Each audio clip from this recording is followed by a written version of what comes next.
জনগণকে মিথ্যা আশ্বাস দিয়েন না, জনগণকে অলিক স্বপ্ন দেখায়েন না, যেটা বাস্তবতার কাছাকাছি থাকে সেটা বলেন। আসসালামু আলাইকুম। প্রিয় দর্শক, নির্বাচনের বলতে গেলে আর মাত্র 10-11 দিন, এবং প্রচারণা তো শেষ হয়ে যাবে একদিন আগেই, সেই হিসেবে 10 দিন ধরতে পারেন।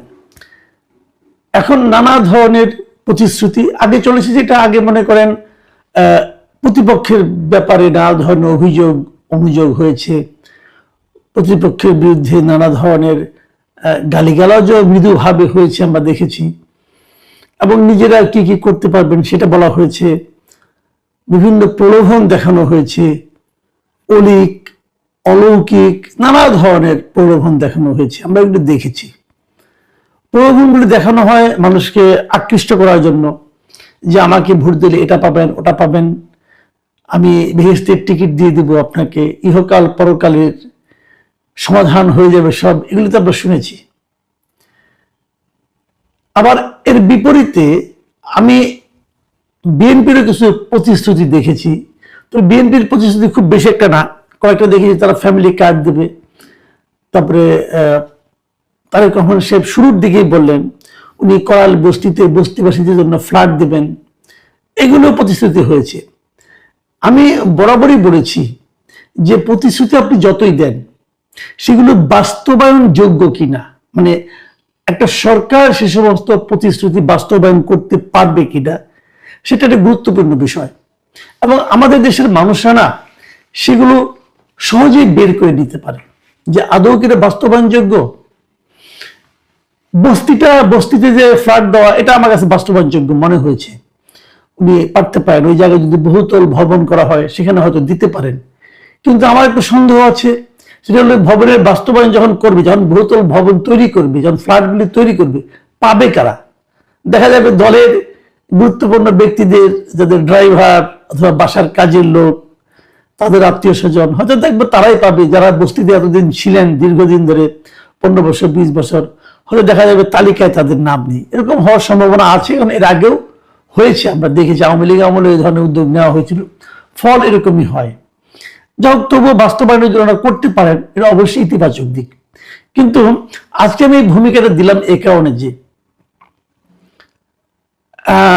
বিএনপি একজন খুবই গুরুত্বপূর্ণ নেতা ইদানিং, মিস্টার ডক্টর মাহাদি আমিন, উনি তারেক রহমান সাহেবের একসময় উপদেষ্টা ছিলেন, এখন এই নির্বাচনের সময় উনি মূলত মুখপাত্র হিসেবে কাজ করছেন। ওনার একটা বক্তব্য আমি শুনলাম, সেই বক্তব্যটা শুনলে আমি অবশ্যই চমকিত হয়েছি। আমার কাছে বিশ্বাস হতে চাইনি প্রথম। বিভিন্ন কয়েকটা পত্রপত্রিকায় এক এক ধরনের এক এক পত্রিকা দেখলাম, কেউ বললো এভাবে, কেউ বললো ওভাবে। মূল বক্তব্যটা শোনার জন্য আমি ইন্টারনেটে, ইউটিউবে আমি সরাসরি বক্তব্যটা পেলাম, ভিডিওটা পেলাম। উনি কি বলেছেন এটা আপনাদের সঙ্গে একটু আমি শেয়ার করতে চাই। আমি ওনার বক্তব্যটা থেকে হুবহু আমি এটাকে লিখে নিয়েছি, কাজে এখানে একটা শব্দ এদিক ওদিক হওয়ার কোনো সুযোগ নেই। আপনি শুনুন উনি কি বলেছেন। উনি বলেছেন যে তারেক রহমান ঘোষণা দিয়েছেন সবার জন্য আমরা ইন্টারনেটকে ফ্রি করতে চাই প্রাতিষ্ঠানিকভাবে। দেখুন, এটুকু শুনলেই কিন্তু আপনি বিস্মিত হয়ে যাবেন, সবার জন্য ইন্টারনেট ফ্রি, এটা তো একটু অনেক অন্যরকম লাগে কিন্তু। কারণ দেখেন, এই যে আমাকে অনেকে ফোন দেয় কিভাবে, গ্রামের থেকে ফোন আসে, ওরা ওই আপনার এমবি কিনে আমার বক্তব্য শুনে। আমাকে একজন বলেছিল যে বৃষ্টির দিনেও ঘরে বসে আসে, দেখি যে আমার মোবাইলে এমবি নাই, তারপরে আমি দোকানে গিয়ে আবার এমবি কিনে নিয়ে এসে মোবাইলে আমার কন্টেন্ট শুনেছেন, এটা বলেছিলেন আমাকে। তো ওই এমবি কিনে একটা কন্টেন্টের জন্য এমবি কিনে, ইউটিউব দেখার জন্য এমবি কিনে তারা কিন্তু আমাদের এগুলো দেখে। তো তাদের এই এমবি আর কিনতে হবে না এখন থেকে। যদি বিএনপি ক্ষমতায় আসে, সব ইন্টারনেট উনি ফ্রি করে দেবেন। তারপর আবার পরে আমি ভাবলাম আসলে কি সবাইকে বলেছেন নাকি কোনো জায়গায় বলেছেন। আমি আবার আরেকটু পড়লাম, মানে উনি আরো কি বলেছেন সেটা শুনলাম আর কি, যেটা আমি লিখে আপনাদের পড়ে শোনাচ্ছি। তারপর বলেছেন যে বিএনপি ইনশাল্লাহ সরকার পরিচালনায় আসলে বাংলাদেশের সব স্কুল, কলেজ, বিশ্ববিদ্যালয়, অফিস, গ্রামীণ ডিজিটাল সেন্টার, হাসপাতাল, রেল স্টেশন এবং এয়ারপোর্ট সহ যেসব জনবহুল স্থান রয়েছে সেগুলোকে ধাপে ধাপে বিনামূল্যে ইন্টারনেট সুবিধার ভিতর আনতে চাইবে। আসেন এই বাক্যটা একটু আগে বিশ্লেষণ করি, তারপরে আমরা পরের বাক্যে যাব। এখানে যেটা বলেছেন যে এইগুলোতে বিশ্ববিদ্যালয়, কলেজ এগুলো থাকবে, গ্রামীণ ডিজিটাল সেন্টার কি আমি যাই না, ওটায় থাকবে, হাসপাতালে থাকবে, রেল স্টেশনে থাকবে, এয়ারপোর্টে থাকবে, ঠিক আছে। তারপর বলছেন যেসব জনবহুল স্থান রয়েছে। আর জনবহুল স্থান কোনগুলো? জনবহুল স্থান হাট বাজার, জনবহুল স্থান। দেশের সমস্ত হাট বাজারে ইন্টারনেট আমরা পাবো, আশা করতে পারি। এবং ঢাকা শহরে তো আপনি যেখানে যাবেন সেটাই জনবহুল স্থান। ঢাকা শহরটাই তো একটা জনবহুল স্থান। ঢাকা শহরে সব জায়গায় থাকবে, থাকবে তো থাকবে। সবগুলিতে ধাপে ধাপে বিনামূল্যে ইন্টারনেট সুবিধার ভিতরে আনতে চাইবে। এখানে আবার একটুখানি কথার মারপেচ কিন্তু আছে। মারপেচ যেমন একটা মারপেচ হলো ধাপে ধাপে, মানে একদিনে না, হয়তো ক্ষমতা আসার পর শুরু করবে, এই ধাপ শেষ হতে হতে 5 বছর চলে যেতে পারে, কিন্তু তারপর শেষ হয়তো হবে না, তখন হয়তো বলবে যে আরো 5 বছরের জন্য দেন, আমাদের ধাপ এখনো শেষ হয় নাই।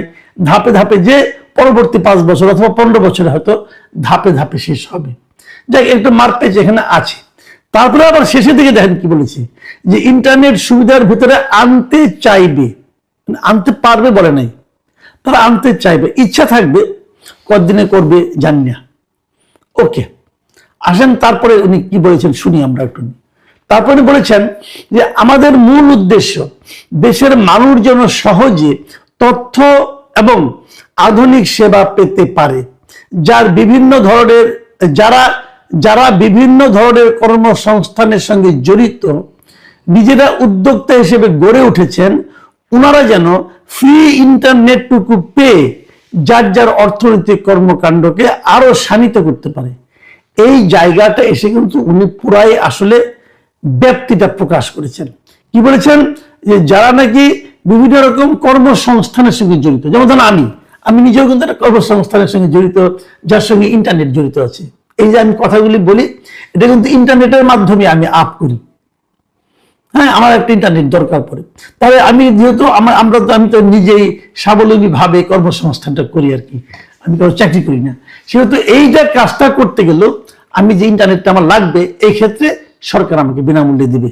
এটা কিন্তু আমার জন্য খুবই আনন্দের, এবং এটা যদি নিশ্চিত হয় আসলে আমি কিন্তু এই একটা কারণেই বিএনপিকে ভোট দেব। আমি দেবো, আপনার কি খবর আমি যাই না। তারপর বলেছেন সুতরাং আগামী বাংলাদেশ ইনশাল্লাহ ইন্টারনেট হবে সবার, এটাই বিএনপির অঙ্গীকার। এখন আমি ব্যাপারটা পুরো বিষয়টা নিয়ে একবারে বলি। সেটা হলো সারা দেশে ওনারা ইন্টারনেট দিবেন, এটাই মূলত উনি বোঝাতে চেয়েছেন। যারা ব্যবসা বাণিজ্য করেন, যারা ইন্টারনেট ভিত্তিক ব্যবসা করেন, ইন্টারনেট ভিত্তিক স্টার্ট আপ করেছেন, ওদের সবাইকে ওনারা ইন্টারনেট দিবেন এবং ফ্রি অফ কস্ট। এই জন্য আমাকে কোনো পয়সা দিতে হবে না, ধাপে ধাপে দিবেন। আমি মিস্টার মাহাদি আমিনকে বলি, ভাই হিসাব করছেন কত টাকা লাগবে? একটু হিসাব করে দেখেন। ওকে, হিসাবটা পরে করবেন।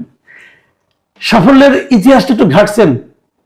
পৃথিবীর কয়টা দেশ এই মুহূর্তে তার দেশের জাতির জন্য ইন্টারনেট দিতে পারে ফ্রি? আপনাদের কোনো হিসাব আছে? যোগাযোগ করেছেন? আমি আপনাকে একটু ধারণা দিই, আপনি নিশ্চয় স্টাডি করেছেন। পৃথিবীতে প্রথম দেশের সমস্ত মানুষের জন্য প্রথম ইন্টারনেট দিয়েছে এস্তোনিয়া। এটা 2020 সালে তারা 2000 সালে এটা স্টার্ট করেছে।